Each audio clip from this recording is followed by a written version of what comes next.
పశ్చిమాసియా యుద్ధం చూడని ఆయుధం లేదు, మిగల్చని విధ్వంసం లేదు. యుద్ధ తంత్రంలో సరికొత్త మంత్రం అనేట్లు ఇప్పుడు సముద్ర జీవులు కూడా ఆయుధాలుగా మారబోతున్నాయా అంటే అవును అనే అనిపిస్తోంది.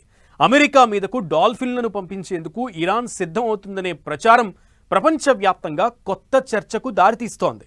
అసలు ఆ జీవులు ఆయుధంగా మారడం ఏంటి? ఇరాన్ వ్యూహం ఏంటి? మిడిల్ ఈస్ట్ యుద్ధ తంత్రంలో సరికొత్త మంత్రం. డాల్ఫిన్ గ్యాంగ్ తో ఢీ అంటున్న ఇరాన్. అమెరికా నౌక మీదకు డాల్ఫిన్లతో దాడి. డాల్ఫిన్లు ఆయుధాలుగా మారడం ఏంటి? ఇరాన్ దగ్గర డాల్ఫిన్ సైన్యం ఉందా? అసలు డాల్ఫిన్ సైన్యం ఎలా పనిచేస్తుంది? అమెరికా దగ్గర కూడా ఇలాంటి బలగం ఉందా? పశ్చిమాసియా యుద్ధం మలుపు తిరగనుందా? పశ్చిమాసియా యుద్ధం రోజుకో మలుపు తిరుగుతోంది. అమెరికా ఇరాన్ మధ్య ప్రస్తుతానికి సీజ్ ఫైర్ ఉన్నా ఉద్రిక్తతలు మాత్రం యుద్ధానికి మించి అనిపిస్తున్నాయి. ఓవైపు హర్ముజ్ దిగ్బంధనం, మరోవైపు ఇరాన్తో మాటల యుద్ధం. ఇలాంటి పరిణామాల మధ్య ట్రంప్ ఎప్పుడు ఎలాంటి నిర్ణయం తీసుకుంటారా? ప్రపంచం మీద దాని ప్రభావం ఎలా ఉంటుందా అనే చర్చ జరుగుతోంది. ఇకటు హర్ముజ్లో చిక్కుకుపోయిన వాణిజ్య నౌకలను సేఫ్ గా బయటకు తీసుకొచ్చేందుకు తమ యుద్ధ నౌకలు జలసంధిలోకి వెళ్తాయని ట్రంప్ చేసిన వ్యాఖ్యలపై ఇరాన్ ఓ రేంజ్ లో ఫైర్ అవుతోంది.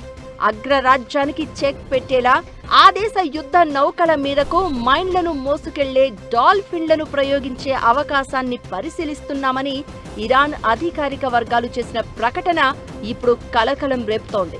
ప్రపంచ దేశాలను ఆశ్చర్యానికి గురి చేసింది. అమెరికా రక్షణ మంత్రి హెక్సత్ కూడా రియాక్ట్ అయ్యారంటే సీన్ సీరియస్నెస్ ఏంటో అర్థం చేసుకోవచ్చు. యుద్ధ తంత్రంలో కొత్త మంత్రం అన్నట్లుగా డాల్ఫిన్ల వ్యవహారం కనిపిస్తోంది. హర్ముజ్ జలసంధిలో ఇరాన్ సైన్యం డాల్ఫిన్లను మోహరిస్తోందా అనే ప్రశ్నకు హెక్సత్ ఇచ్చిన ఆన్సర్ ఇప్పుడు కొత్త భయాలు క్రియేట్ చేస్తోంది. కామికేజ్ డాల్ఫిన్లు ఉన్నాయో లేదో తాను ధృవీకరించలేను అని, అలా అని పూర్తిగా ఖండించలేను అంటూ నవ్వుతూ ఆయన చేసిన వ్యాఖ్యలు పలు ఊహాగానాలకు దారితీశాయి. అయితే యుద్ధ తంత్రంలో డాల్ఫిన్ల ఉపయోగం అనేది కేవలం సినిమా కథ కాదు, అది దశాబ్దాలుగా కొనసాగుతున్న ఒక వాస్తవం అనే అభిప్రాయాలు వినిపిస్తున్నాయి. అయితే హెక్సత్ ప్రకటన తర్వాత నిజంగా డాల్ఫిన్లను ఇరాన్ ఆయుధంగా ఉపయోగిస్తోందా? ఆ దేశం దగ్గర డాల్ఫిన్ సైన్యం ఉందా అనే చర్చ జోరుగా వినిపిస్తోంది.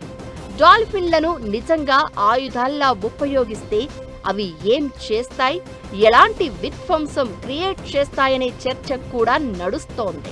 డాల్ఫిన్లను నిజంగా యుద్ధ తంత్రంలో ఉపయోగించొచ్చా అంటే అవును అనే సమాధానం వినిపిస్తోంది. ప్రతిధ్వనుల సాయంతో నీటి అడుగున వస్తువుల జాడను డాల్ఫిన్లు స్పష్టంగా గుర్తిస్తాయి. ఈ సహజ లక్షణం కారణంగా శత్రువులు నీటి అడుగున దాడికి వినియోగించే వస్తువులు ఏమైనా పెట్టి ఉంటే వాటిని వెంటనే పసిగట్టగలవు. డాల్ఫిన్లకు ఇటువంటి వాటిపై శిక్షణ ఇవ్వడమే కాకుండా ప్రత్యేకంగా రూపొందించిన పరికరాలు, కెమెరాలను అమర్చి సముద్రం అడుగున పరిస్థితులను పర్యవేక్షించవచ్చు. దీంతో శత్రువుల కదలికలను ముందుగానే గుర్తించే ఛాన్స్ ఉంటుంది.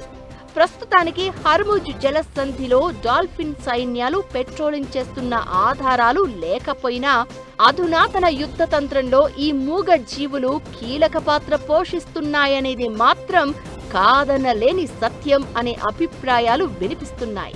డాల్ఫిన్ సైన్యంపై ఇరాన్ ప్రకటన చేయడం, దానిపై అమెరికా ఘాటుగా రియాక్ట్ అవ్వడంతో దీని చుట్టూ ఇప్పుడు ప్రపంచవ్యాప్తంగా కొత్త చర్చకు దారితీసింది.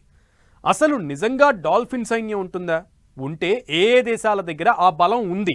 అసలు యుద్ధ క్షేత్రంలో డాల్ఫిన్లను ఎలా ఉపయోగిస్తారు?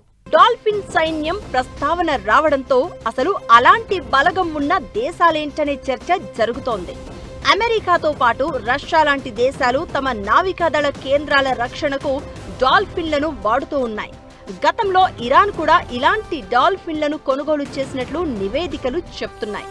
ప్రస్తుతం అవి క్రియాశీల యుద్ధ కార్యకలాపాల్లో ఉన్నాయి అనడానికి ఎలాంటి ఆధారాలు లేవు. రష్యా సైన్యానికి సెవాస్తోపోల్ నౌకా స్థావరం ఎంతో కీలకమైంది.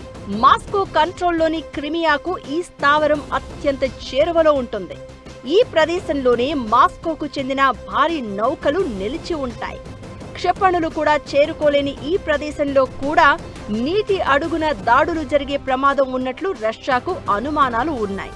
అలాంటి దాడులేవి జరగకుండా తమ నౌకలను రక్షించుకోవడమే కాకుండా శత్రువుల కదలికలను ముందుగానే గుర్తించేందుకు కూడా డాల్ఫిన్లకు శిక్షణ ఇచ్చి రంగంలోకి దింపినట్లు గతంలో ప్రచారం జరిగింది. ఇక తమ దగ్గర ఇలాంటి డాల్ఫిన్లు లేవని అమెరికా చెప్తున్నా అసలు నిజం వేరే ఉందనే చర్చ జరుగుతోంది. 1959 నుండే మెరైన్ మమ్మల్ ప్రోగ్రామును అమెరికా నావికా దళం నిర్వహిస్తోంది. ఇందులో భాగంగా బాటిల్ నోస్ డాల్ఫిన్లు, సీ లయన్లకు ప్రత్యేక శిక్షణ ఇస్తారు. వీటిని ఆత్మాహుతి దాడుల కోసం కాకుండా నీటి అడుగున శత్రువులు అమర్చిన మందు పాత్రలను గుర్తించడానికి ఉపయోగిస్తారు. డాల్ఫిన్లకు ఉన్న సహజమైన బయోసోనార్ సామర్థ్యం అత్యంత అధునాతన డ్రోన్ల కంటే మెరుగ్గా పనిచేస్తుందని నిపుణులు చెప్తున్నారు. చీకటిగా బురదగా ఉన్న నీటిలో కూడా ఇవి శత్రువుల కదలికలను ఈజీగా పసిగడతాయి. సినిమాల్లో చూపించినట్లు డాల్ఫిన్లు అనేవి ప్రాణత్యాగం చేసే కామికేజ్ జీవులు కావని రక్షణ రంగ నిపుణులు అంటున్నారు. సముద్ర గర్భంలో ఏదైనా అనుమానాస్పద వస్తువు కనిపిస్తే ఇవి వెంటనే అక్కడికి వెళ్లి మార్కర్ బోయలను ఉంచుతాయి. తద్వారా మానవ డైవర్లు ఆ ప్రాంతానికి చేరుకుని మందు పాత్రలను సురక్షితంగా తొలగిస్తారు. 2003లో ఇరాక్ యుద్ధం ముగిసిన తర్వాత కూడా కీలక ఓడరేవుల్లో మందు పాత్రలను గుర్తించడంలో ఈ డాల్ఫిన్లు నావికా దళానికి ఎంతో సహాయపడ్డాయి. అయితే అత్యంత తెలివైన ఈ క్షీరదాలను సైనిక ప్రయోజనాల కోసం వాడడంపై పర్యావరణవేత్తలు, జంతు ప్రేమికుల నుంచి తీవ్ర నిరసనలు వ్యక్తమవుతున్నాయి.